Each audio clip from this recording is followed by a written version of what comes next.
ఈరోజు మేము ఒక 2 బ్లౌజెస్ అయితే స్టిచ్ చేసాము. అవి మీకు నెక్స్ట్ అయితే చూపిస్తాను. ఇది బ్యాక్ హై నెక్లో డ్రాప్ షేప్ అనమాట. ఈ డ్రాప్ షేప్లో దీనికి ఇక్కడ బో పెట్టాము. బ్యాక్ ఓపెన్లో బో పెట్టామన్నమాట. ఈ హుక్స్ దగ్గర పెట్టాము కరెక్ట్గా మిడిల్లో.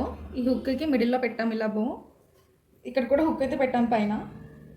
అండ్ ఫ్రంట్ వచ్చి నార్మల్ డీప్ నెక్కే, రౌండ్ నెక్, ప్రిన్సెస్ కట్ అనమాట. ఇది షార్ట్ హ్యాండ్స్ అయితే చేసాం దీంట్లో. అండ్ ఇంకొక బ్లౌజ్ వచ్చి ఇలా బ్లూ కలర్, బ్లూలో హై నెక్ అనమాట. ఇలా స్కాలప్స్ డిజైన్ హై నెక్లో. ఇక్కడ హుక్ పెట్టాం చూడండి, ఇక్కడ హుక్ వస్తుంది. Back open, front normal round neck అనమాట. ఫ్రంట్ ఇలా సిల్వర్ పైపింగ్ అయితే వేసాము. యాక్చువల్గా బ్యాక్ కూడా పైపింగ్ వేసుకుంటే బాగుండేది, చాలా బాగా అనిపించేది, కానీ కస్టమర్ వద్దన్నారనమాట బ్యాక్ పైపింగ్. అండ్ హ్యాండ్స్కి పైన షోల్డర్స్ దగ్గర ఇలా వీ కట్ అయితే పెట్టాము. వీ కట్లో ఇలాగా పైపింగ్ అయితే వేసామన్నమాట. మనకి శారీలో వచ్చిన లేస్, బ్లౌజ్కి వచ్చిన లేస్ అయితే కింద వేసేసాము. 2 సైడ్స్ ఇలా వీ కట్ అయితే పెట్టాము హ్యాండ్స్కి.